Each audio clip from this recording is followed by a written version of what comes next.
Welcome to Star Bioses, the podcast where we delve into the fascinating lives of Hollywood's most iconic stars. Today, we're shining the spotlight on Rock Hudson, a man whose charismatic on-screen presence and tumultuous off-screen life continue to captivate audiences to this day. With his chiseled good looks, effortless charm, and undeniable talent, Rock Hudson became a household name in the 1950s and 60s, starring in a string of blockbuster films that solidified his status as a Hollywood leading man. Born Roy Harold Shearer Jr. on November 17, 1925, in Winnetka, Illinois, Rock Hudson's early life was marked by turmoil and upheaval.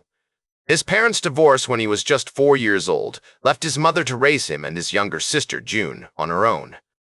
The family struggled financially, with Catherine working multiple jobs to make ends meet.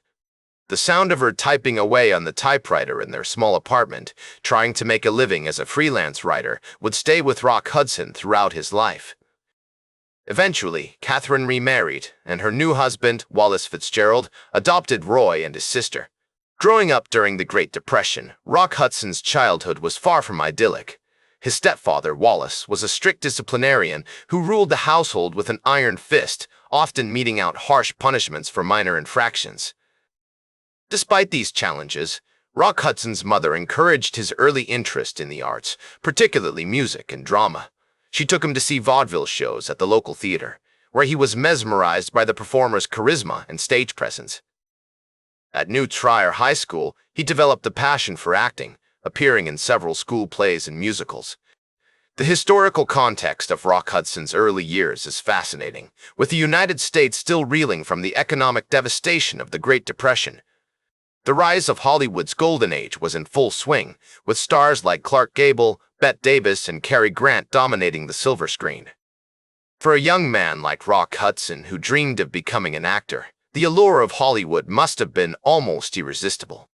He spent hours listening to the radio, enthralled by the voices of Orson Welles and Jack Benny, imagining himself as part of that glamorous world.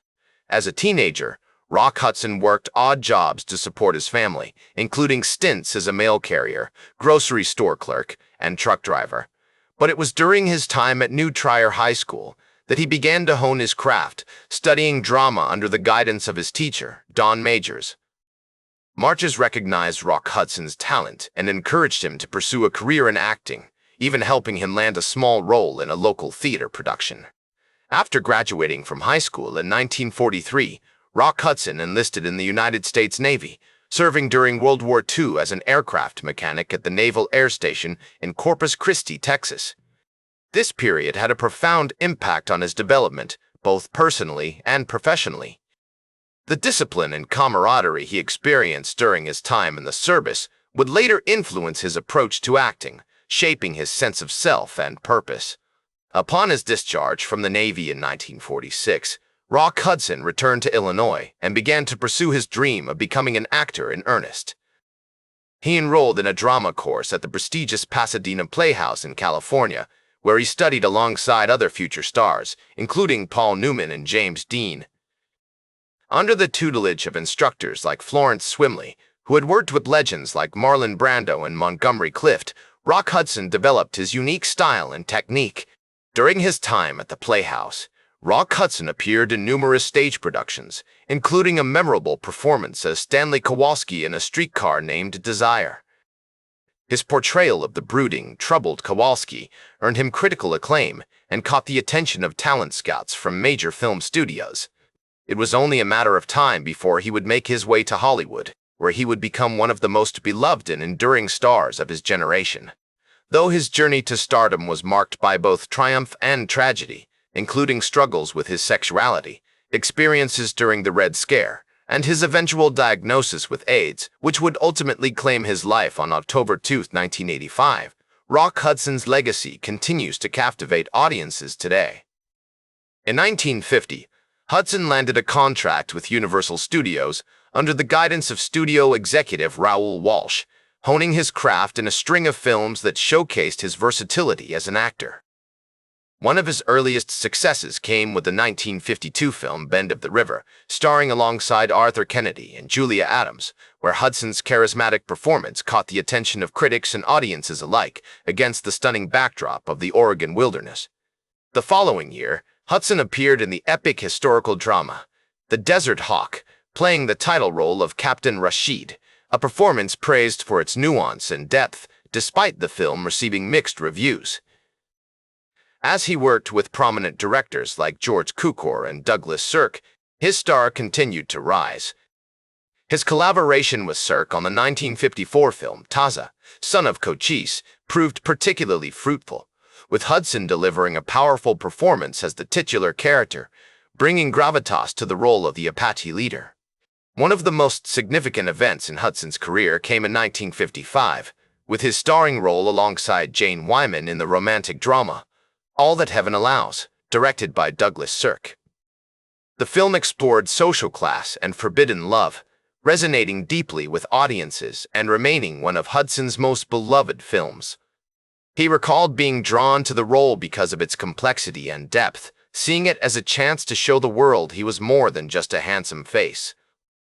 The film's use of vibrant colors and lush cinematography added to its emotional impact, with Hudson and Wyman delivering tender and passionate performances. As the 1950s drew to a close, Hudson continued to push the boundaries of his craft, appearing in films like Giant, 1956, and Something of Value, 1957.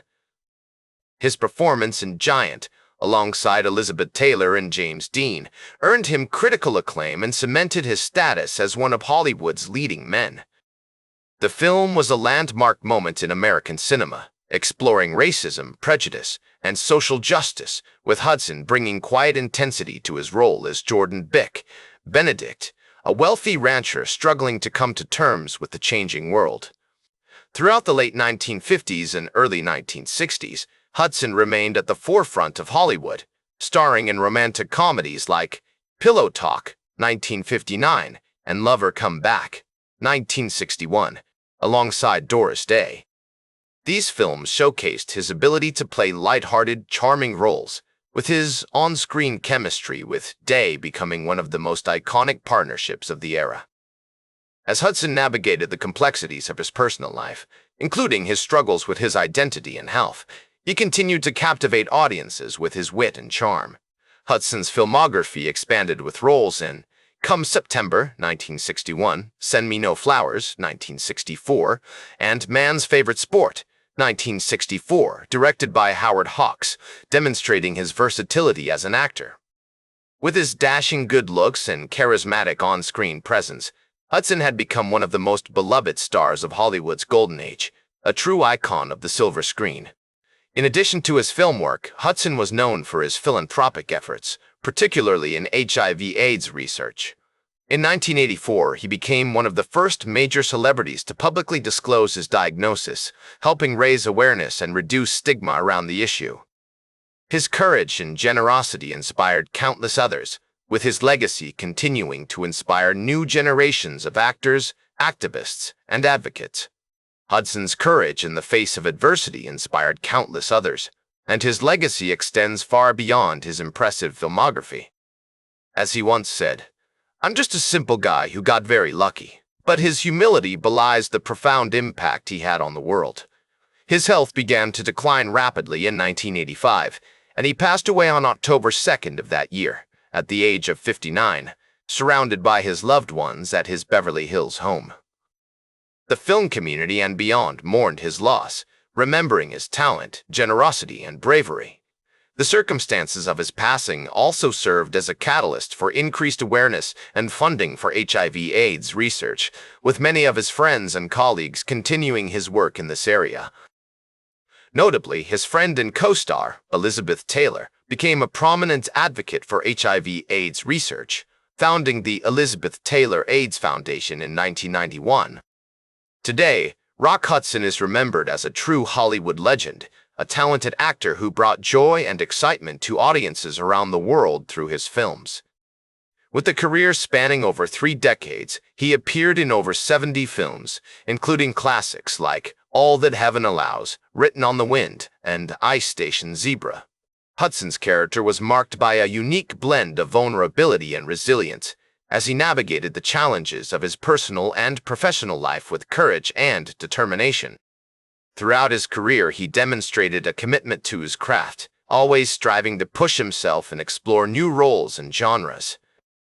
His place in history is secure, alongside icons like James Dean, Marilyn Monroe, and Audrey Hepburn, as one of the most beloved and enduring stars of Hollywood's golden age. The impact of his life and work can be seen in the countless tributes, documentaries, and films that have been made about him. In the years since his passing, Hudson's legacy has only continued to grow, with his films remaining popular among audiences around the world. In 2014, the U.S. Postal Service issued a commemorative stamp in his honor, recognizing his contributions to American cinema and culture. That's all for today's Star Bios. Remember to like, share, and subscribe. And until next time, I'm Casey Gold reminding you to keep shooting for the stars.